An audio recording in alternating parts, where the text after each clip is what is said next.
Discussion कर रहे थे अबाउट प्रोजेक्टाइल मोशन, और लास्ट लेक्चर में क्या क्या देखा था हमने, याद है सबको? क्या डिस्कस किया था लास्ट लेक्चर में? कुछ नई बातें डिस्कस नहीं की थी, वही है जो प्रोजेक्टाइल के बेसिक इक्वेशंस हम डिराइव कर चुके थे, बेसिक कंडीशन हमने देखी थी, उसी के ऊपर हम जो है कुछ और शॉर्टकट फॉर्मूले वहां पे कल के लेक्चर में डिराइव कर चुके थे। ठीक है, तो देखो बेसिकली एकदम सिंपल टॉपिक का डिस्कशन चल रहा है।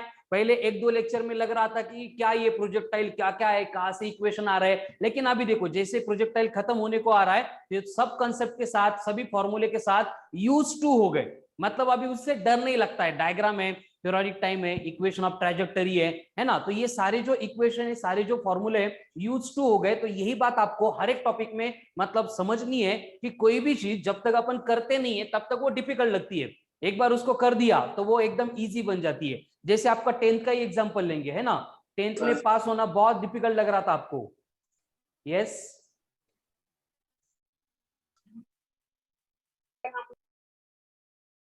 कौन बोला सर?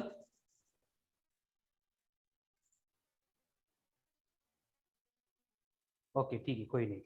तो बेसिकली क्या होता है, कोई भी चीज जब तक अपन करते नहीं है तब तक वो डिफिकल्ट लगती है, लेकिन एक बार उसको कर दिया तो वो क्या होती है, सिंपल बनती है। जैसे 10 की एग्जाम देके पास होना बहुत डिफिकल्ट लगता था, लेकिन आप सब लोग इतने अच्छे एग्जाम देके इतने अच्छे मार्क्स से पास हो गए, तो अभी वो सिंपल लग रहा है ना, कोई भी आके 10th में पास हो सकता है, ये आपको मालूम है।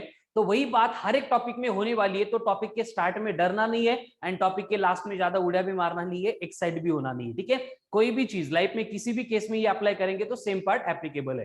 तो प्रोजेक्टाइल मतलब क्या होता है, come on fast, what is projectile? कीर्ति?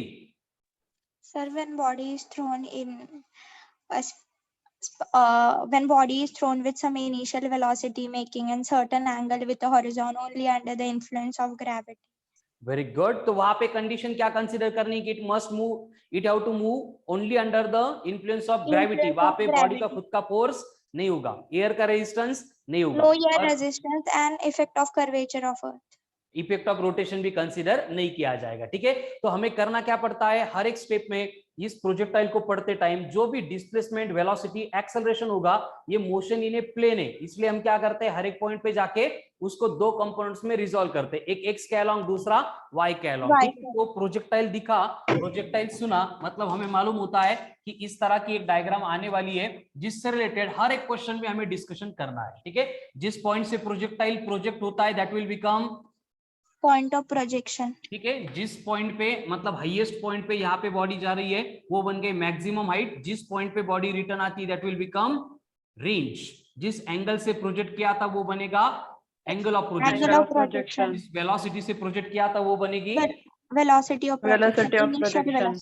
इतना हो गया। पहला काम, हॉरिजॉन्टल कंपोनेंट बनता है u cos U cos theta. Vertical component U sin theta. Very good. ये होने के बाद a along x, 0. b along y, Minus G. Excellent, very good. तो ये मिलने के बाद हम बेसिकली चार इक्वेशन के ऊपर बहुत वर्क करते हैं। First one, displacement at any instant of time, x equal to u cos theta into d, U cos y equals नहीं v x equals to U ux, मतलब कि u into cos of theta, then y axis के along U sin theta minus GT. half gt square, ठीक है, vy अगर चाहिए तो, U sin theta minus GT. And y चाहिए तो U sin theta t minus U half sin GT square. t minus half of GT square. मतलब I think जो भी आंसर दे रहे कोई भी देख के नहीं बोल रहा है, बराबर ना? Yes. नहीं सर, अभी ये ऐसे बोलते हैं ना अपन, ये ब्लड में आ गया। इस तरह से हमें टॉपिक को हर एक प्रिपेयर करना है, ठीक है ना, इसे बम्बार्डमेंट करनी है उसकी। दिन में उठने के बाद, सुबह नींद में, मतलब नींद में रात में उठने के बाद, सुबह उठने के बाद, सोते टाइम, सब कुछ यही इक्वेशन इधर उधर से हमारे दिमाग में आने चाहिए। ठीक है, तो ये चार इक्वेशन थे जिसके ऊपर हम पूरा टॉपिक डिस्कस कर रहे थे। ठीक है, इससे रिलेटेड हमने कुछ और इंपॉर्टेंट फॉर्मूले देखे थे। Trajectory. वेरी गुड, बोलो। X tan theta minus gx square upon 2 u square cos square theta. Excellent, very good. Then time of flight.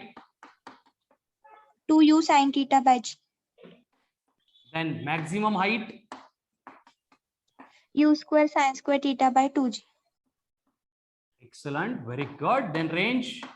U square sin 2 theta by g. U square sin 2 theta upon g.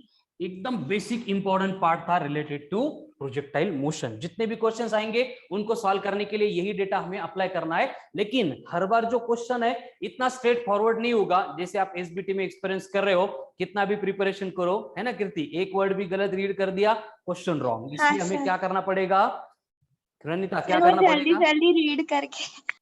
हाँ मैंने वही समझाना, फिर read करने में एक word miss कर दिया बस, ठीक है। इसके ऊपर प्रणीता सॉल्यूशन क्या है?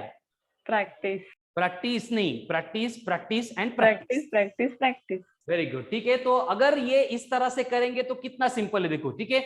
मैं मतलब लेक्चर में सब लोगों को बोलता हूँ, यही जो प्रणीता मैंने बोला, ये टॉपिक स्टार्ट करने के बाद इसको इतना डर लग रहा था कि ये क्या है फिजिक्स, वो क्वेश्चन क्या थे उसके कि सर कितने मार्क्स के लिए आता है, स्किप किया तो चलेगा क्या, ऐसा है क्या, वैसे क्या। एंड अभी आपके बैच में सबसे अच्छा परफॉर्मेंस, सबसे homework completion early, then regular doubt का जो भी डिस्कशन है, वो सब बातें अगर कोई कर रहा है तो वो प्रणीता कर रही है, ठीक है। क्योंकि उसको समझ में आ गया, इक्वेशन में वैल्यू पुट करके वो सॉल्व कर रही है, आ रही है, तो उसको मतलब यही केस होती है कि आप करते क्यों नहीं है, क्योंकि आपको आता नहीं है। आता क्यों नहीं है? क्योंकि आप प्रैक्टिस कम कर रहे हो। तो कोई भी कहीं पे भी डाउट आ रहा है तो उसके ऊपर हर बार एक ही सॉल्यूशन होगा, रिपीट लेक्चर देखो एंड जो भी क्वेश्चन दिए उनकी प्रैक्टिस प्रैक्टिस एंड प्रैक्टिस करो, ठीक है। तो एकदम बेसिक इंपॉर्टेंट डिस्कशन था ये। डिस्कशन किसी को लर्न करने की जरूरत नहीं है, बस इसको रिवाइज करना पड़ेगा आपको टाइम टू टाइम, ठीक है। इसको हम भूलेंगे नहीं। इसके साथ और कुछ इंपॉर्टेंट बातें हम डिराइव कर चुके हैं, जैसे कि मुझे बोलो रिलेशन बिटवीन, अब ये देख के नहीं बोलेंगे, याद करने का ट्राई करेंगे, relation between R and H कल डिराइव कर चुके हैं R is equal to root H1 नहीं, कीर्ति बोलो। Sir R is equals to 4 under root H1 into H2. No way, वो कब का रिलेशन है? R is equal to 4H sir cos. वो कॉम्प्लीमेंट्री 4H एंगल का cot रिलेशन। मैंने कॉम्प्लीमेंटर angle लिखा नहीं, प्रणीता बोल। 4H cot theta 4 into H into cot of theta. cot of theta। Very good. उसी तरह से हमने रिलेशन डिराइव किया था बिटवीन H एंड T।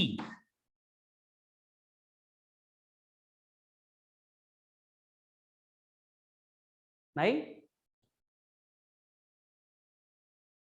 अरे इतना टाइम, कीर्ति, सनी, प्रणीता, तेजस, Devesh, Mayuri.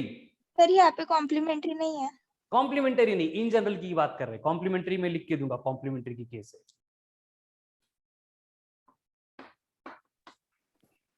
1/8 GT square। Very good.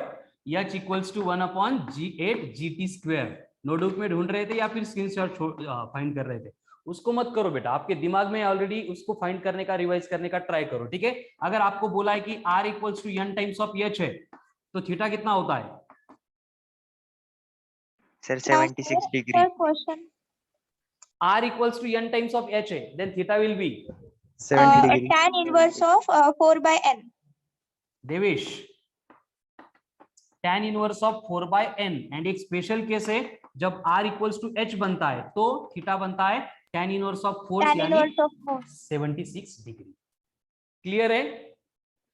तो ये 4 इक्वेशन थे जिसके ऊपर से पूरा टॉपिक अपन कोई भी क्वेश्चन आता है सॉल्व कर सकते हैं, लेकिन हर बार इतनी लंबी चौड़ी प्रोसेस फॉलो करके सिंप्लीफाई करना पॉसिबल नहीं है, इसलिए हमने पर्टिकुलर एप्लीकेशन की इक्वेशन डिराइव किए थे। लेकिन आगे जाके हमें मालूम है मुश्किलें बढ़ने वाली है, इसलिए हमने क्या किया, कुछ एप्लीकेशन में जो नंबर ऑफ टाइम्स रिपीट हो सकते हैं तो उनके लिए ये कुछ shortcut relation, H in terms of R, R in terms of T, इस तरह के रिलेशन हमने यहाँ पे डिराइव किए थे। याद है सबको अच्छी तरह से? Yes, sir. ये काम जो मैं अभी लेक्चर के स्टार्ट में कर रहा हूं ये रोज करना है बेटा आपको, इसको कोई भी एक्सक्यूज नहीं है, ऑप्शन नहीं है, ठीक है। रिवाइज करो या फिर उसको लिख के देखो, लेकिन ये सारी बातें प्रिपेयर होनी ही चाहिए। एंड ये सारा जो एफर्ट्स है आपका, ये हमारे फिजिक्स की बस फर्स्ट स्टेप है। बाकी सब्जेक्ट में इतना करेंगे तो सब्जेक्ट पूरा 100% प्रिपेयर होता है, फिजिक्स में ये प्राइमरी फर्स्ट स्टेप है। इसको अगर आप मतलब इसको पार करना चाह रहे हो, क्योंकि रिमेनिंग क्वेश्चन सॉल्व होंगे नहीं होंगे वो डिपेंड करेगा आप यहाँ पे क्या कर रहे हो, ठीक है। तो ये इसके ऊपर वर्क करना पड़ेगा आपको, इस तरह से रिवाइज करना पड़ेगा। एक मिनट। और बेसिकली अगर आपको कॉम्प्लीमेंटरी एंगल इस तरह से अगर डेटा दिया है तो क्या होता है, अगर एंगल्स कॉम्प्लीमेंटरी बोला, पहले बोलो कॉम्प्लीमेंटरी मतलब सर उनका 90 सम 90 है, और अगर वो कॉम्प्लीमेंट्री होंगे तो उनकी रेंज इक्वल। कॉम्प्लीमेंटरी होंगे तो उनकी रेंज इक्वल होगी, लेकिन वहां पे उनकी जो पीरियोडिक टाइम है एंड मैक्सिमम हाइट है वो इक्वल नहीं है। ठीक है, मतलब आपको बोला है कि दो प्रोजेक्टाइल प्रोजेक्ट किए है, एक एंगल थीटा से एंड दूसरा एंगल है 90 माइनस थीटा, इनको बोला जाता है कॉम्प्लीमेंटरी एंगल्स। अगर इनकी सम 90 डिग्री आती है तो उस टाइप के एंगल्स बनते हैं कॉम्प्लीमेंटरी एंगल्स।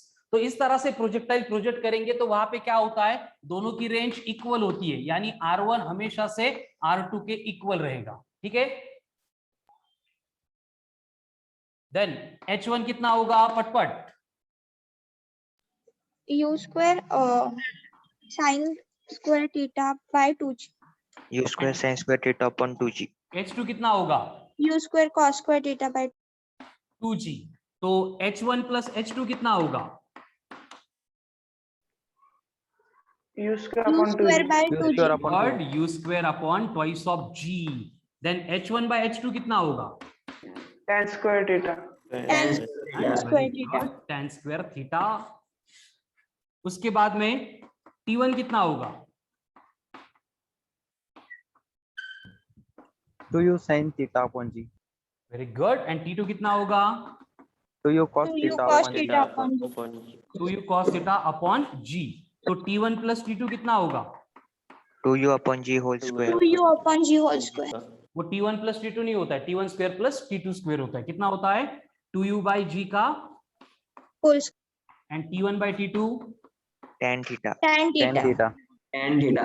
एंड ये सारी बातें कब एप्लीकेबल है? Only if sir under root h1 by h2 भी हो सकता है। नहीं वो आने वाला है, बराबर है। ठीक है, रेंज का एक रह गया। Good, very good. रेंज का एंड H1 H2 का फॉर्मूला बोलो। सर नहीं, और T1 by 4 T2 under is root equals to H1 under plus root H2. h1 by h2. Yes, very good. इसको अपन ऐसे भी लिख सकते हैं root of H1 by H2। लेकिन रेंज का एंड H1 H2 का रिलेशन बोलो। 4 under root h1 4 into under root h2. h1 into h2. 4 under root H1 into H2। ठीक है, एंड ये सारी बातें कब एप्लीकेबल है? Only if Complementary. Projectile is projected with Complementary range angle. और टाइम में भी रह गया। क्या क्या? रेंज और टाइम। रेंज और टाइम रेंज और टाइम का कहाँ पे? कॉम्प्लीमेंटरी एंगल्स में। Sir r is equals to half T1 into T2 into g. वो कब है मालूम क्या? वो इन जनरल नहीं है, वो एक पर्टिकुलर केस में एप्लीकेबल है। हाईएस्ट पॉइंट एक पर्टिकुलर पॉइंट पे बॉडी को जाने के लिए टाइम T1 है एंड आने के लिए टाइम T2 है, तब की केस है वो। ठीक है, वो आज देखने वाले अपन। हाँ ठीक सर। है, ओके। सर आपने लिखाया था वो।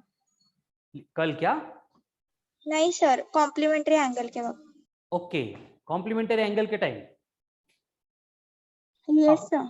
ओके, चलेगा। कॉम्प्लीमेंटरी एंगल में रेंज एंड T1 T2 का रिलेशन बोलो क्या था फिर? Half into T1 into T2 into g.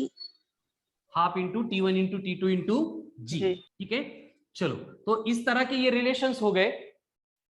Complementary angle में सिर्फ ये पार्ट एप्लीकेबल था। उसके बाद आगे कल के लेक्चर में हमने देखा था कि वेलोसिटी एट एनी इंस्टेंट कितनी होती है? v equals to root of, in terms of time है v equals to root of. Sir ये डिराइव करना पड़ेगा। याद नहीं हुआ क्या? नहीं सर।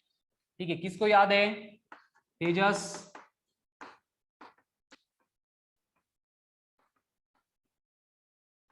ऐसे ही कुछ था। हाँ सर। हाँ sir. And in terms of height है तो u square minus ठीक है। एंड tan थीटा डायरेक्शन निकाल सकते हैं अपन vy बाय vx vy करके by या फिर vx. uy बाय ux करके। ठीक है, उसके बाद में कल और एक पॉइंट देखा था हमने, at any position change in velocity कितनी होती है? चेंज इन वेलोसिटी पटपट। Minus GT. Very good. वहां पे दो केस देखी थी। अगर पॉइंट बोला है हाईएस्ट तो उसके ऊपर Minus u sin theta. And ground पे आते time Minus 2u sin theta. -2u sin theta. And उसी के अकॉर्डिंग अगर मोमेंटम का चेंज बोला है डेल्टा पी, तो क्या करना है? सब बस में m मल्टीप्लाई करेंगे। सिर्फ m से मल्टीप्लाई करेंगे, m इंटू जीटी होगा। Minus mgt. तो हाईएस्ट पॉइंट पे सर वो बोला है तो काइनेटिक एनर्जी के भी पढ़े थे कल। हाँ, यस। ठीक है, तो delta P at highest point पे कितना आएगा? Minus of m into u into sine of sin थीटा। theta. देन ग्राउंड पे आएंगे तो डेल्टा पी बनेगा। क्लियर?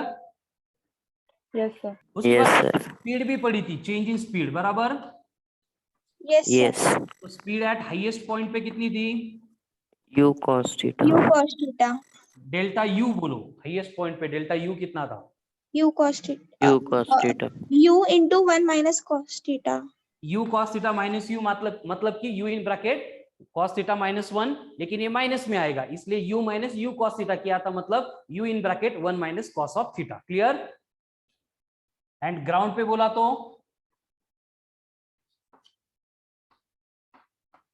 0। क्यों?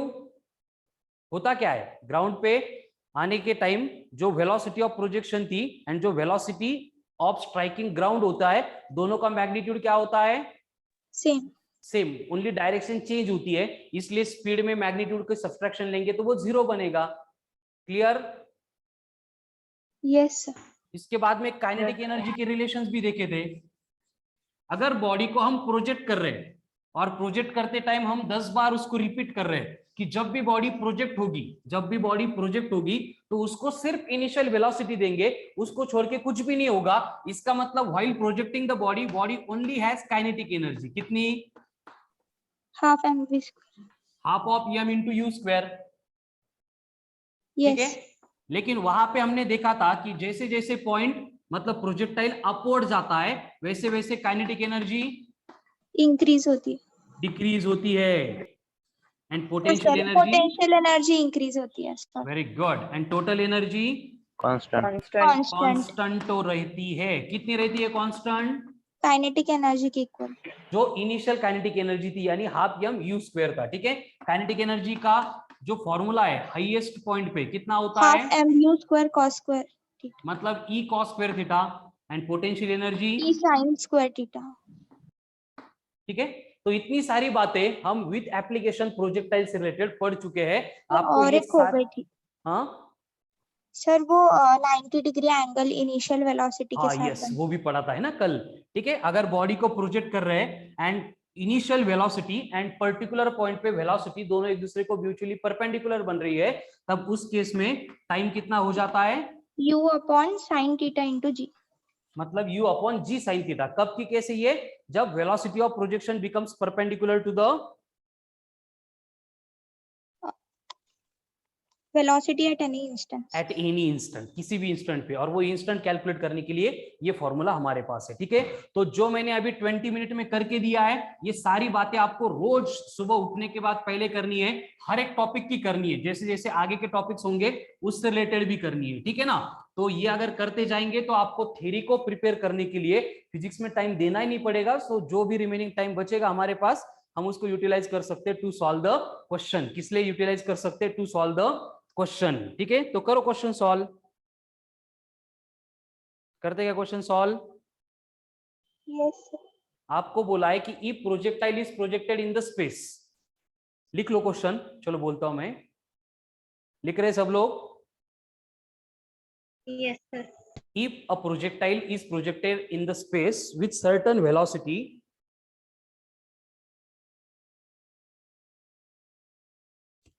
and its range is r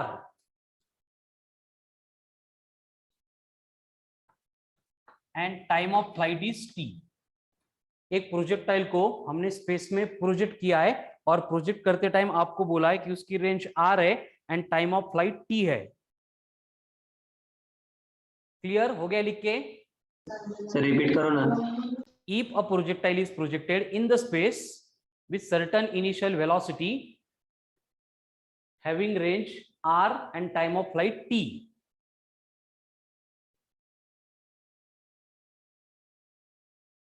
ठीक है? यस नो कुछ तो रिस्पॉन्ड करो। हो गया लिख के? Yes, sir, हो गया. Yes, sir. Sir. आगे क्वेश्चन में आपको बोला है by keeping same angle of projection, angle of projection हमने चेंज नहीं किया है और वहां पे जो पीरियोडिक टाइम है उसको 3 टाइम्स कर दिया, तो उस केस में रेंज कितनी होगी?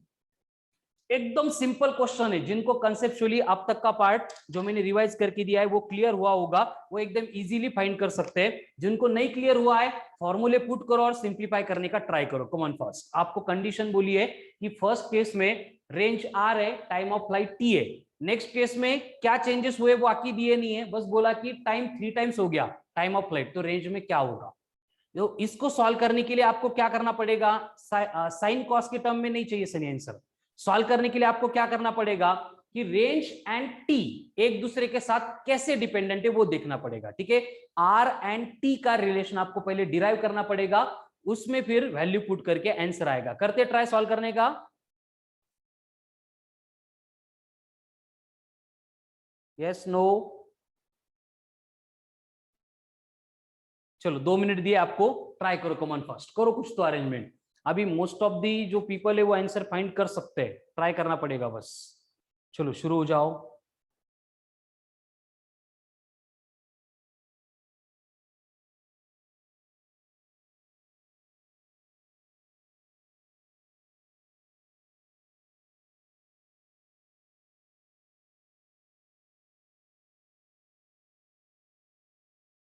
नहीं कर रहे क्या सॉल्व, करूं मैं बोर्ड पे? सर कर रहे कर रहा है सर। करो, वेरी गुड। स्क्रीन चेंज हो गई क्या आज सेम है?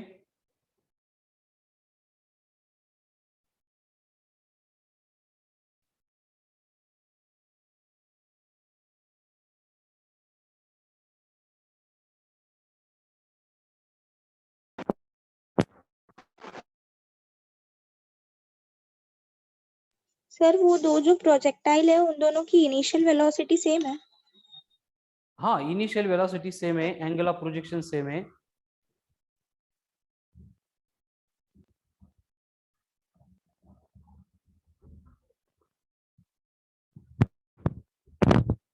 देखो इस टाइप के क्वेश्चन का फिजिक्स में बहुत ज्यादा इंपॉर्टेंस है, और इस टाइप के क्वेश्चन को बोला जाता है डिपेंडेंट क्वेश्चन या फिर प्रोपोर्शनलिटी रिलेशन रिलेटेड क्वेश्चन।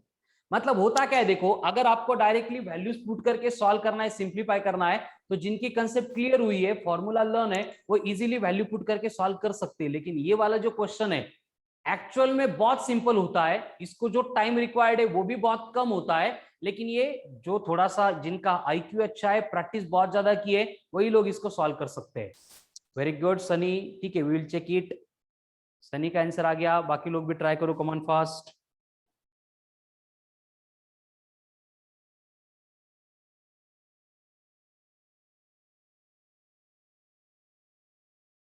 चलो जिनका नहीं आ रहा था अपन बोर्ड पे सॉल्व करेंगे। देखो सबसे पहले मुझे रेंज का फॉर्मूला मालूम है। रेंज का क्या होता है, u square sine 2 theta upon g, यानी कि u square sine theta into cos of theta upon g होता है, बराबर। उसके बाद में टाइम ऑफ फ्लाइट होता है 2u साइन थीटा बाय जी। लेकिन मुझे u के टर्म में डेटा नहीं है, तो यहां पे बस बोला है कि एंगल ऑफ प्रोजेक्शन सेम है, u का क्या हो रहा है हमें मालूम नहीं है। इसलिए मैं क्या करूंगा, ये t की टर्म r में इंट्रोड्यूस करने के लिए दोनों साइड में स्क्वायर कर दूंगा। तो t का स्क्वायर करने के बाद ये बनेगा t स्क्वायर, 2 का बन जाएगा 4 u square sine square theta upon g square. Clear? अब मैं इन दोनों को डिवाइड करूंगा r अपॉन टी स्क्वायर। तो इनको डिवाइड करने के बाद क्या होता है, देखो 2u square sine theta into cos of theta upon g into, ये डिवाइड किया था उल्टा होके ये मल्टीप्लाई हो जाएगा, तो ये रिलेशन बनेगा g square divided by 4 u square sine square theta. Clear है यहां तक सबको? r का t का फॉर्मूला था, t को स्क्वायर किया, r को t स्क्वायर से बस डिवाइड कर दिया। है क्लियर? Yes no? आवाज आ रही है सबको? ऑडियो क्लियर है? Yes sir. ओके, तो यहाँ पे क्या होगा, यू स्क्वायर एक जी 2 कैंसल, एक साइन थीटा वो भी कैंसल, तो r upon t square is equals to क्या बचा, न्यूमरेटर में कॉस थीटा, ये यहाँ पे एक जी, डिनोमिनेटर में साइन थीटा अपॉन 2, यानी ये आ रहा है g/2 into cos theta upon sine theta, यानी कॉट थीटा। फाइनली मुझे रिलेशन मिल गया r equals to 1/2 into g cot of theta into t का स्क्वायर। अब ये फॉर्मूला भी लिस्ट में ऐड कर दो, relation between range and time of flight, relation between range and time of flight. तो यहाँ पे अगर देखेंगे 1/2 क्या है, नंबर है यानी कांस्टेंट है, Constant. कांस्टेंट है। थीटा को तो क्वेश्चन में बोला था कि एंगल ऑफ प्रोजेक्शन सेम है, यानी ये तीनों टर्म कांस्टेंट है, तो मैं यहाँ पे लिख सकता हूं r proportional to t square है। क्लियर? एस नो बेटा कुछ बोलते जाओ, अदरवाइज मैं मेरा पढ़ाना शुरू कर दूंगा फिर। क्लियर है? Yes, sir. तो अगर r proportional to t square होता है तो मैं इसको ऐसे भी लिख सकता हूं r2 upon r1 equals to t2 upon t1 square square. ये मालूम है सबको, डायरेक्टली प्रोपोर्शनल है तो उनका रेशियो लेंगे 2/1 तो 2/1 रहेगा। ठीक है, ये फॉर्मूला समझ में आ गया सबको?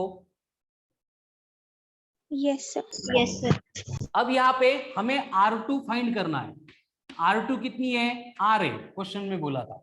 फिर इक्वल टू T2 कितनी है, 3 टाइम्स ऑफ T, तो 3T का स्क्वायर 9T स्क्वायर। T1 मतलब T था तो ये बनेगा T स्क्वायर, तो T स्क्वायर कैंसिल होके R2 बनेगा 9 टाइम्स ऑफ R। आ गया तक किसी का आंसर सेम? नहीं आया? 3R आलं होतं. 3R आलं होतं। क्लियर है रिलेशन? अब हा सर. 9R कैसे आता है? हा सर. चलो अब सेम क्वेश्चन है और उसमें क्या डेटा दिया है आपको, जिनका बाकी है मैं रफ नहीं कर रहा हूं, लिख लो, स्क्रीनशॉट ले लो। नहीं रफ नहीं कर रहा हूं मैं, जिनका हो गया लिख के उनके लिए नेक्स्ट क्वेश्चन है कि अगर पहले रेंज R थी, ये R1 है, बाद में रेंज जो है वो 16R हो गई, तो इनिशियल टाइम कितना था? ये क्वेश्चन मार्क है। अगर फाइनल टाइम आपको 40 दिया तो ये T2 दिया है, ये T1 equal to question mark, ऐसा डेटा है। इसको सॉल्व करने के लिए पूरी प्रोसेस सेम है, लेकिन अब हम पूरी प्रोसेस रिपीट नहीं करेंगे। हमें डायरेक्टली मालूम है कि R proportional to T square है। अगर R proportional to T square है तो R2/R1 बनेगा T2 square by T1 square. इसमें वैल्यू पुट करके मुझे अब T1 बोलो कितना है, कर सकते हैं? सर क्वेश्चन बताओ ना। क्वेश्चन में क्या है, पहले रेंज R थी, बाद में 16R हो गई, तो पहली केस में पीरियोडिक टाइम ऑफ फ्लाइट कितना था? अगर अब टाइम ऑफ फ्लाइट 40 है तो मुझे स्टेटमेंट जो है ना, इसके पहले ये जो सॉल्व किया था वही पूरा स्टेटमेंट है। सर अभी टाइम ऑफ फ्लाइट 40 है। टाइम ऑफ फ्लाइट 40 कब? T2 में, लेकिन T1 का हमें मालूम नहीं है। करेक्ट है हाँ सनी? सर। चलो करो solve. Sunny very good, correct.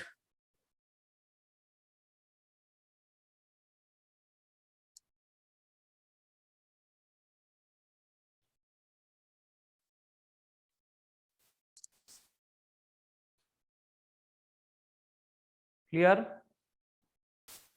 ये बाकी पार्ट कर दूं रफ? सर रहने दो। नहीं, क्या करूं या ना करूं? सर स्क्रीनशॉट ले लिया। अब हो गया रफ, ठीक है। चलो क्वेश्चन सॉल्व करते हैं। इसी इक्वेशन में वैल्यू पुट करेंगे। R2 कितनी है? 16R। R1 कितनी है? R। फिर वहां पे T2 का स्क्वायर करना है। T2 कितना है? 40। 40 का स्क्वायर कितना होगा? 16T square. यहाँ पे क्या था मालूम नहीं है, तो मैं इसको T1 ही बोलता हूं, T1 का स्क्वायर। क्लियर? Yes, sir. तो यहाँ पे R 16 कैंसल, तो T1 का स्क्वायर इक्वल्स टू बना T स्क्वायर, रूट लेंगे तो T1 इक्वल्स टू कितना हो गया? 1 नहीं अजिंक्य, वेरी गुड, वो T आएगा बेटा, 1 इंटू T मतलब T आएगा। है क्लियर कीर्ति, प्रणीता, सुप्रिया, इंद्रनील? Yes, sir. हाँ sir. Okay done.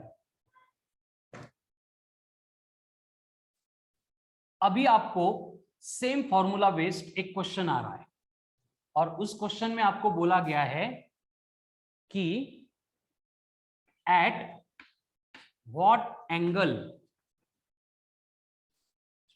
Projectile should be projected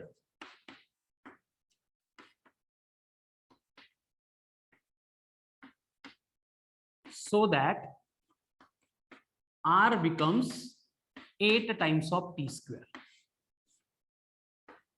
देखो ये फॉर्मूला अब तो एप्लीकेबल नहीं है, लेकिन इससे पहले जो अपन सॉल्व कर रहे थे वही कंसेप्ट यहाँ पे अप्लाई करके सेम क्वेश्चन आपको सॉल्व करना है. लगाओ दिमाग, कमॉन फास्ट. क्या कर सकते हैं, क्या हो सकता है यहाँ पे. आपको बोला है कि कितना एंगल ऑफ प्रोजेक्शन होगा जिससे रेंज जो है equal to 8 into t square आ सकती है. हिंट दूं या करेंगे सॉल्व? कर दो सर, एक minute sir. Okay, very good, करो.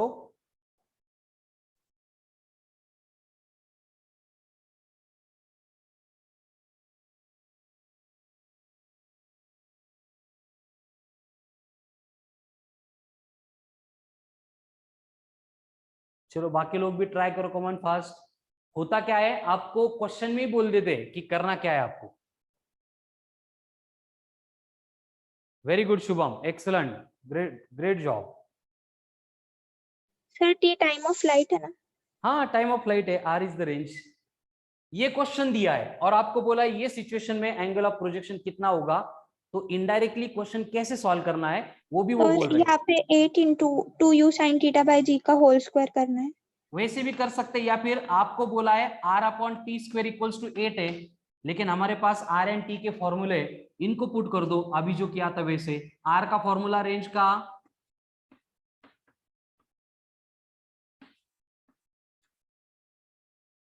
u square sine 2 theta upon g. Sunny correct है, वेरी गुड. अपॉन में टी स्क्वायर है, वो उल्टा होके इधर मल्टीप्लाई होंगे. t का फॉर्मूला क्या होता है, 2u sin theta by g. अब उसका स्क्वायर मल्टीप्लाई करना है उल्टा करके, तो ये बनेगा g square upon 4u square sine square theta. अभी किया था, इससे पहले यही किया था मैंने, नया कुछ नहीं है. ये स्टेप क्लियर है सबको? Praneeta, Yes, sir. Now here एक g u स्क्वायर कैंसिल होगा, बचा क्या, साइन 2 थीटा को अपन सिंप्लीफाई करेंगे, 2 sine theta into cos of theta into g, divided by क्या बचा, 4 इंटू साइन स्क्वायर थीटा. तो एक साइन थीटा, एक 2 कैंसिल हो गए. अब यहाँ पे ये डिनोमिनेटर में 2 है, मतलब ऐसे बन गया 1/2. इधर g है और कौन है, cos theta upon sine theta, मतलब कौन है, cot थीटा. तो ये क्या आ गया, r upon t square is equals to आर आय 5 cot ऑफ थीटा. हे कळलं का सगळ्यांना? 2 बार डिराइव किया है अभी सेम इक्वेशन मैंने आज ही के लेक्चर में, एक के पीछे एक. Clear? Devesh, Tejas? Yes, sir. Yes, sir. अब अगर r upon t square 5 cot theta आ रहा है, लेकिन क्वेश्चन में तो r अपॉन टी स्क्वायर को 8 बोला था, मैं इनको इक्वेट कर दूंगा. 8 equals to 5 cot of theta, यानी थीटा बनेगा cot इनवर्स ऑफ 8/5. 8/5 मतलब 1.6. 1.6. एक्सलेंट, वेरी गुड, हो गया आंसर. ध्यान से देखो सर पर अगर वैसे करते तो वैसे 8 कैसे, into 2u sin theta by g whole square. वैसे भी किया तो भी चलता है, वैसे सेम ही वही तो किया मैंने. बस तुमने यहाँ पे मल्टीप्लाई करते टाइम यहाँ पे पुट की होती वैल्यू, एक स्टेप तुमको एक्स्ट्रा करनी पड़ती. मैंने सीधा साधा डिवाइड करके सिंप्लीफाई करके इक्वेट किया है, सेम आंसर आता उस स्टेप से भी. क्लियर? Yes sir. चलो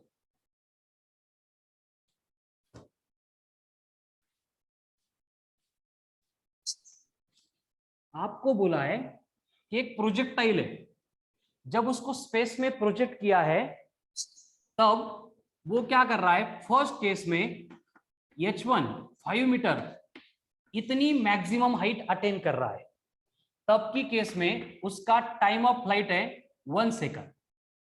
बाकी हमने वहां पे एंगल ऑफ प्रोजेक्शन सेम रख के इनिशियल वेलोसिटी में वेरिएशन करके वहां पे देखा कि नेक्स्ट केस में h2 जो है वो 20 मीटर बन गई, तो तब की केस में ये टाइम ऑफ फ्लाइट कितना रहेगा ये आपको कैलकुलेट करना है.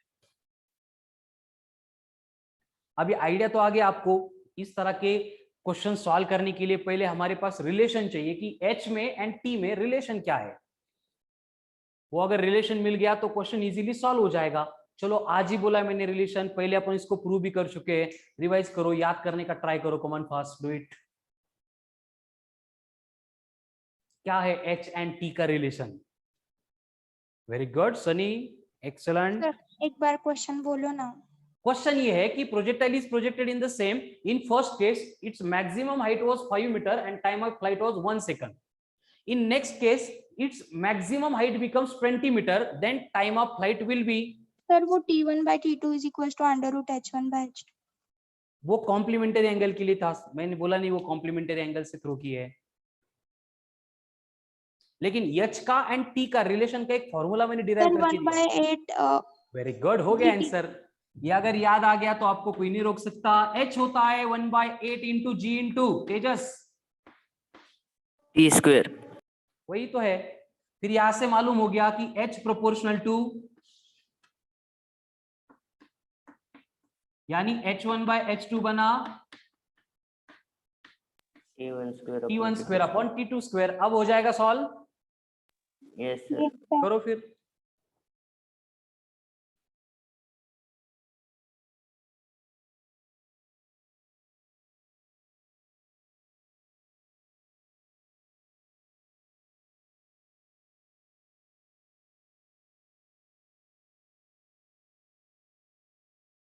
H1 कितना है 5, H2 कितना है 20, T1 कितना है 1, T2 कितना है मालूम नहीं, तो 5/20 मतलब 1/4। 1/4 का रूट लेंगे T2 4 है, 2 सेकेंड्स है।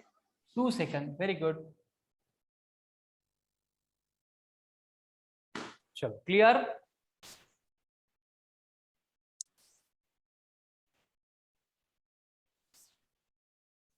आपको बोला है कि एक बॉय है जो क्या कर रहा है, हवा में बॉल फेंक रहा है और फेंकने के बाद उसका फ्रेंड खड़ा है और वो बॉल को कैच कर रहा है इन 4 सेकंड। समझा क्या किया है? A boy throws ball in air, his friend catches it after 4 second. Then उस केस में आपको कैलकुलेट करना है what will be the maximum height attain by the ball. तो बॉल ने जो मैक्सिमम हाइट अटेन की होगी वो कितनी होगी? सर बस इतना ही दिया है। यस, इतना ही दिया है बस।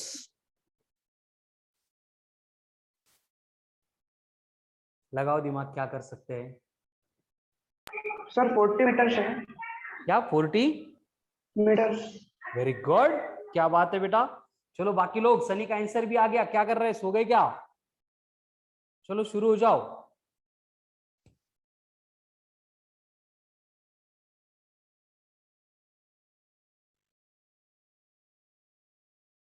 सर ये टाइम T1 है कि T2 है?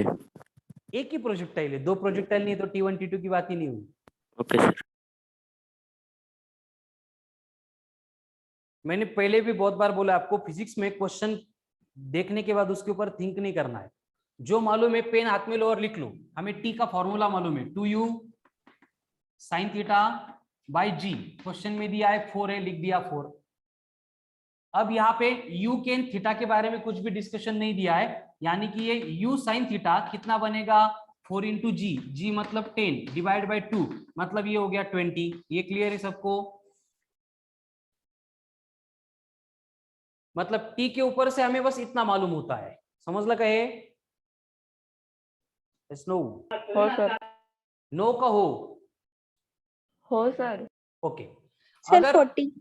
वेरी गुड, अगर मुझे h चाहिए तो h से रिलेटेड भी मैं वही करूंगा, u square sine square theta upon 2g। अब देखेंगे तो समझ में आएगा अपने आप कि u साइन थीटा अगर 20 था तो u square sine square theta कितना होगा? 20 का स्क्वायर होगा 400 अपॉन 2g। 2g मतलब 20, कैंसल, तो कितना आ रहा है 20 मीटर।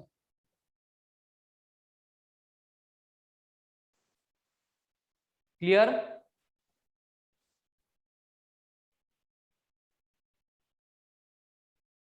कळलं का?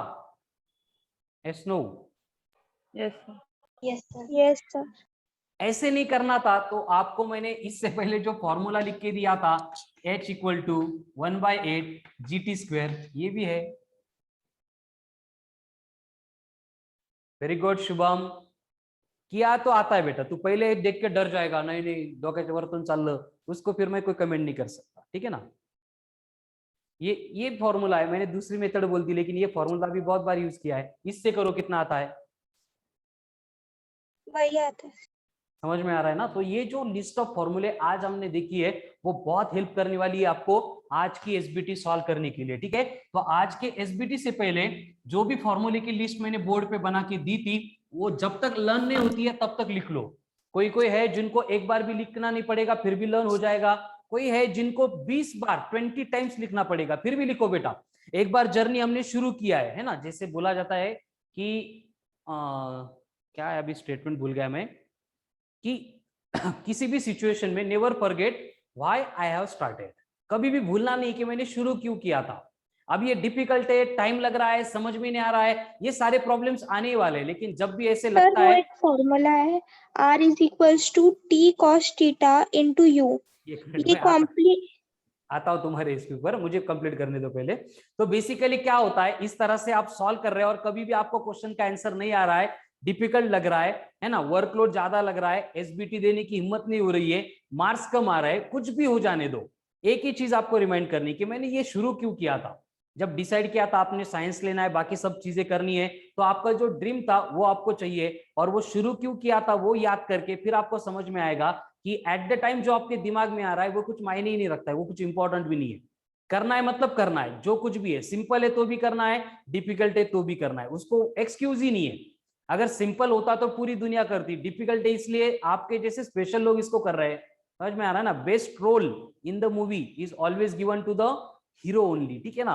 और हीरो का जो रोल होता है बेस्ट होता है, मतलब बहुत ज्यादा डिफिकल्टीज वहां पे होती है, then you are the hero. Shubham कळतंय ना, तू सेट सांगतोय हे डिफिकल्ट आहे असं हादरून जायचं नाही, नाही नाही कसं होईल काय होईल, लगेच ग्रुपवर डिस्कशन शुरू होता, नहीं नहीं सर तो बहुत भगा रहे है ना प्रणीता, इतने टॉपिक हो गए क्या करना है, शुभम कुछ बोलता ये कुछ बोलता, ये फालतू चीजों में मतलब इन्वॉल्व ही मत हो बेटा, करना है मतलब करना है, बाकी एक्सक्यूज नहीं है। एंड ये सराउंडिंग में जो निगेटिव लोग ऐसे कुछ बातें बोलती है उनको थोड़ा सा वहीं पे सप्रेस करो, अगर वो सुन के आप अपना माइंडसेट चेंज करने लग गए तो आपको फिर कोई नहीं बचा सकता। आपने मेनी टाइम्स देखा होगा कोई भी निगेटिव आप मैसेज करते हो, कमेंट करते हो, मैं देख के छोड़ देता हूँ क्योंकि मेरे लिए वो कुछ वैल्यू नहीं करता है। आपका माइंडसेट प्रॉपर होना चाहिए, ठीक है ना। आप पॉजिटिवली अगर उसको ले रहे हो तो मैं डाउट्स आपको इंस्टेंटली क्लियर कर दे रहा हूँ, ठीक है ना। और कमेंट के ऊपर भी मेरी कमेंट भी आ रही है, ठीक है, तो ये क्लियर कर लो पहले, पीछे नहीं हट सकते अब कमिटमेंट की है, करना है, ठीक है। चलो कीर्ति का प्रॉब्लम सुन लेते हैं, बोलो बेटा कीर्ति। सर वो रेंज का एक फॉर्मूला था t cos theta into u, ये फॉर्मूला कॉम्प्लीमेंट्री एंगल का है या कहीं पे भी लगा सकते हैं? क्या range equals to t cos theta into u? t cos theta हाँ sir. Into u, sir into multiplication t into cos theta into u। हाँ सर। नहीं ये इन जनरल है, हर एक केस में एप्लीकेबल है, ओके सर। क्योंकि यही इसी फॉर्मूले का यूज करके अपन range calculate, x equal to u cos theta t होता है, उसको अपन x को r बोलते हैं, स्मॉल t को कैपिटल T बोलते हैं, बस इतना डिफरेंस, ठीक है। चलो उसके बाद में नेक्स्ट और एक क्वेश्चन आप मुझे सॉल्व करके देंगे कि अगर प्रोजेक्टाइल थ्रो किया जा रहा है with initial velocity of 20 metre पर सेकंड और उसको फेंकते टाइम इनिशियल वेलोसिटी सेम है, पहले हम थ्रो कर रहे हैं विथ एंगल 30 डिग्री, बाद में थ्रो कर रहे हैं विथ एंगल 60 डिग्री, मतलब क्या बन गए अब ये complementary angle.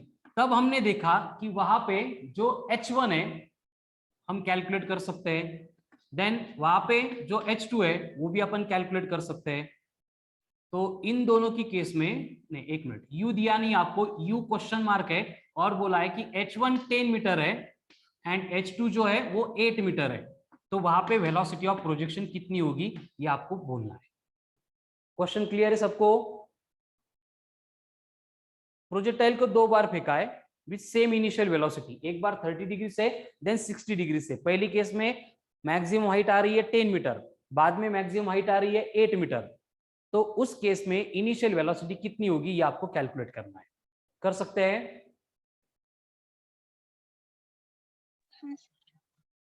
Yes no? yes. Okay, करो फिर, ट्राई तो करो बेटा, हुआ तो हुआ गलत, कोई फर्क नहीं पड़ने वाला, लेकिन गलत क्या होता है ये तो समझ में आएगा आपको। सर पहला वाला 30 डिग्री सर। 30 स्क्रीन ब्लर है क्या आज भी? नहीं सर, वो आपने 30 60 लिखा है तो H2 का 60 है ना। हाँ, H2 का 60 है, बराबर।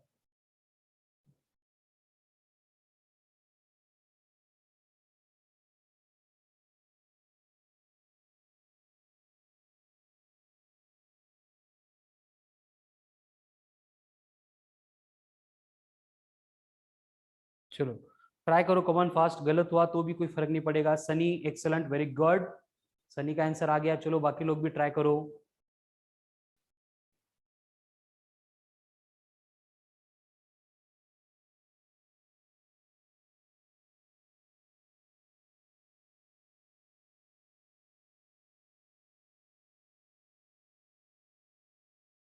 चलो क्या करना पड़ेगा यहाँ पे, कुछ रिलेशन था क्या H1 H2 का?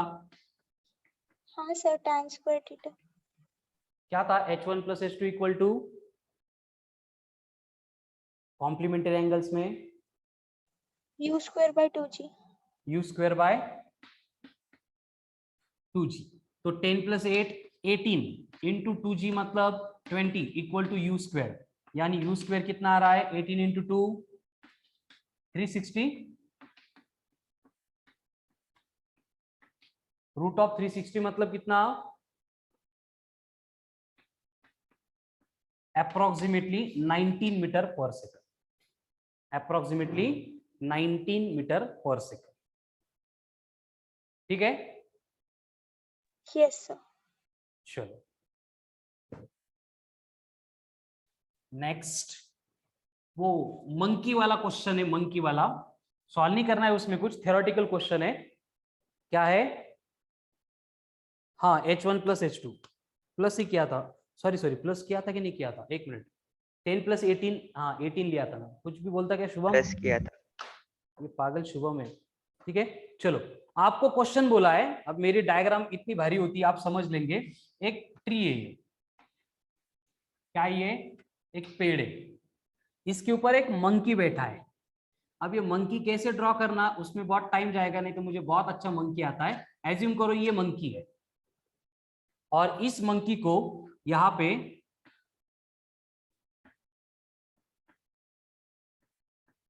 एक क्या बोलते हैं उसको, हंटर है, उसको क्या करना है? मंकी को शूट करना है। तो यहाँ पे ये जो डिस्टेंस है इसका, इसको अपन आर बोलेंगे, ये जो डिस्टेंस है इसको अपन एच बोलेंगे। तो ये क्या कर रहा है, इसकी जो गन है ये टुवर्ड्स मंकी ऐसे फायर करने के लिए पकड़ रहा है, ठीक है ना, इसके हाथ में गन है। तो आपको पूछा जाता है कि अगर ये गन में से जैसे बुलेट फायर हो गई, उसका आवाज सुनने के बाद ये मंकी क्या करेगा?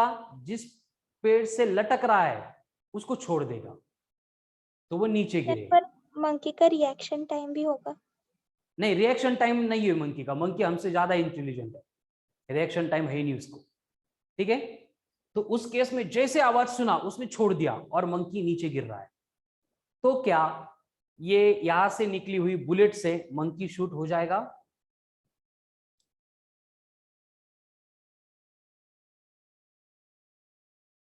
बोलो, आपको बोलना है, मेरा क्वेश्चन है। बुलेट की आवाज सुनते ही मंकी नीचे गिर रहा है ना। जैसे बुलेट फायर हो गई वैसे उसने यहां से छोड़ दिया और वो नीचे गिर रहा है।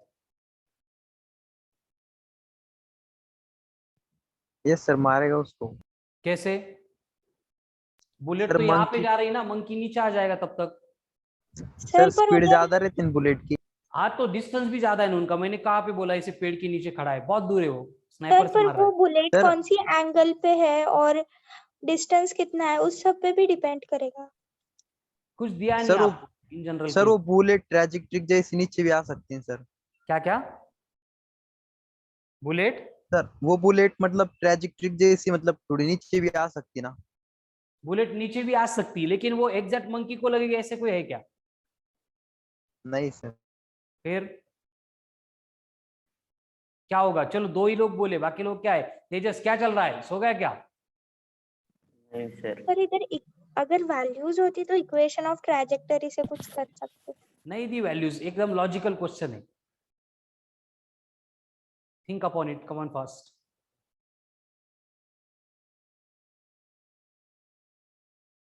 चलो नहीं आ रहा है दिमाग में, इसका क्वेश्चन कल देते क्या आराम से? क्या मैं बोल दूं अभी? नहीं सर, आप लेक्चर के पहले आंसर बताओ खत्म होने से। क्या मैं बोलूं क्या आंसर? हाँ, लेक्चर खत्म होने से पहले आंसर। हाँ मैं बोल दूं क्या लेक्चर खत्म होने से पहले? Yes sir. ओके ठीक है। देखो कंडीशन क्या है, अब ये कौन पूछ रहा है? देवेश पूछ रहा है कि क्वेश्चन क्या है। हाँ देवेश, क्वेश्चन ये है बेटा कि ये मंकी है, पेड़ पे बैठा था, इसने फायर किया मंकी के ऊपर निशाना लगा के, और जैसे बुलेट गन से निकली उसी इंस्टेंट पे मंकी ने जो पेड़ को पकड़ा था छोड़ दिया, मतलब मंकी नीचे गिर रहा है। तो ये जो बुलेट है वो मंकी को हिट करेगी या नहीं करेगी, ये मेरा क्वेश्चन था। अब वहां पे एक कंडीशन एज्यूम करते हैं, मुझे बोलो कि अगर यहाँ पे ग्रेविटी होती नहीं, अगर यहाँ पे ग्रेविटी होती नहीं तो क्या होता? ये जो बुलेट यहां से निकलती, ये जो बुलेट यहां से निकलती, तो यहां पे अगर देखेंगे तो ये बुलेट स्ट्रेट वे इस वे से चली जाती। समझ में आ रहा मैं क्या बोल रहा हूं? हाँ सर।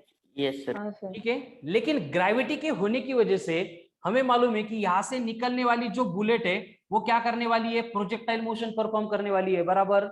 हाँ सर। हाँ सर। अगर ये प्रोजेक्टाइल मोशन परफॉर्म करेगी तो उस केस में एट पर्टिकुलर इंस्टेंट हमें मालूम है वर्टिकल कंपोनेंट कैलकुलेट करने के लिए हमारे 4 फॉर्मूले में से एक फॉर्मूला क्या था? y equals to y equals to 4 basic फॉर्मूले थे ना सर एक वो से- एस वाई पूछ रहे हो क्या आप? नहीं देखो, y चाहिए मुझे, displacement in vertical direction at any instant projectile के केस में क्या एक्स होता है? tan theta minus g x square upon 2u square cos square. u sin theta into t t. Minus, half GT square. यही है। Yes sir. हाँ sir. अब देखो, अगर यहाँ पे ग्रेविटेशनल फील्ड होती नहीं तो उस केस में ये जो बुलेट है यहाँ पे जाके फायर होती, एंड उस केस में यहाँ पे कंडीशन ये बनती कि जो h है, मतलब ऐसे बुलेट की स्पीड अगर u होती तो वहां पे उसका वर्टिकल कंपोनेंट बन जाता u sin थीटा, और ये u sin theta is equals to वो डिस्टेंस कवर कर रही है, वो डिस्टेंस कितना होता? जैसे कि ये हाइट है वर्टिकल डायरेक्शन में, तो वर्टिकल डायरेक्शन में डिस्टेंस कितना बनता? h बनता, यानी ये u sin theta is equals to क्या बनता? h upon t, distance upon time. Clear? एकदम सिंपल Yes, बात है, sir. सोचने ऐसा कुछ भी नहीं है, speed equal to distance upon time लिखा मैंने बस। क्लियर? हाँ सर। तो यहाँ पे h की वैल्यू कितनी बनेगी? u Yes, sin theta into T. Clear? Yes sir. Yes sir. अगर मैं इसको यहाँ पे पुट करूंगा तो y कितना बन रहा है? h minus half of G T square, बराबर? yes, यानी कि देखो, जिस पॉइंट पे बुलेट इस मंकी को एक तो बोलो कि स्ट्राइक करने वाली है, या फिर मंकी जिस पाथ से आ रहा है उस पाथ पे जहां पे भी आने वाला है उस इंस्टेंट पे उसकी हाइट कितनी है? h minus half of G T square है। क्लियर है? हाँ सर। टी मतलब टाइम कौन सा है? जब बुलेट ने फायर किया है, एंड जब तक बुलेट मंकी को नहीं लगती वो टाइम है। अब मुझे बोलो, ये जो मंकी है पहले पेड़ को पकड़ा हुआ था, अब पेड़ को छोड़ दिया, मतलब उसका फ्री फॉल हो रहा है, यस सर। यस। उसकी इनिशियल वेलोसिटी, 0। तो वो वर्टिकली Zero. डाउनवर्ड डायरेक्शन में जो भी डिस्टेंस ट्रैवल करेगा h इक्वल्स टू उसका फॉर्मूला होता है ut plus half of G T square, बराबर? yes, हाँ हाँ सर। इनिशियल वेलोसिटी तो 0 थी, मतलब h बना half of, half of G T square. तो मुझे बोलो उतने टाइम में मंकी कितना डिस्टेंस नीचे आ रहा है? Half G T half of square. G T square. And यहाँ पे देखो, ये जो बुलेट है वो भी h से कितने डिस्टेंस नीचे आके उसको स्ट्राइक करेगी? h minus half of G T. समझ में आ रहा है ना? यस। देखो तो वो मंकी को हिट करेगी। कंफर्म हिट करेगी, फक्त कंडीशन है बुलेट वहां तक उस रेंज तक जानी चाहिए बुलेट, एंड उसने जो एम है मंकी के ऊपर एग्जैक्ट करना चाहिए। फिर इनिशियल वेलोसिटी कितनी भी है उससे फर्क नहीं पड़ेगा, वो हिट करेगी मतलब करेगी। उसमें फिर इनिशियल वेलोसिटी मतलब इनिशियल वेलोसिटी अगर ज्यादा थी तो ये ऊपर हिट करेगा, इनिशियल वेलोसिटी अगर कम है तो ग्राउंड पे हिट करेगा, लेकिन हिट करेगा मतलब करेगा। ये फिजिक्स है, this is the beauty of physics बेटा, इसको समझो। ठीक है, क्लियर है? Yes, sir. चलो ठीक है, तो आज के एसबीटी रिलेटेड जो भी पार्ट डिस्कस करना था डिस्कस हो गया। आज का लेक्चर फिर से रिपीट देखो, सारे फॉर्मूले लर्न करो, सारे क्वेश्चन सॉल्व करो। एसबीटी में इसी टाइप के क्वेश्चंस आने वाले हैं, तो डायरेक्ट ब्लाइंडली जाके एसबीटी को मतलब क्या फेस मत करो, ये सारा प्रिपेयर करो। फिर मॉड्यूल है आपके पास, मॉड्यूल में से भी थ्योरी एंड कंसेप्ट एप्लीकेशन 9 से पहले के जितने सॉल्व एग्जांपल्स है वो सॉल्व करो, उसके बाद एसबीटी दे दो, फिर देखते हैं कैसे मार्क्स नहीं आएंगे। जिनको मार्क्स नहीं आता है वो उनका प्रॉब्लम ही वही है, लेक्चर देख लिया उनको लगता है अपन तो आइंस्टाइन है, हो गया सब एकदम दिमाग में फीड हो गया, अब कोई भी क्वेश्चन आने दो मैं फायर कर दूंगा क्वेश्चन के ऊपर। वैसे नहीं होता है बेटा, ये फिजिक्स है, हमारे सब्जेक्ट का एक दर्जा है, इसलिए आपका दर्जा आपको बढ़ाना पड़ेगा। जब तक आप दर्जेदार नहीं बनेंगे आपके मार्क्स भी उस लेवल के नहीं आएंगे। Clear? Yes, sir. Yes, sir. So remaining part will continue on tomorrow's lecture at same time. Thank you.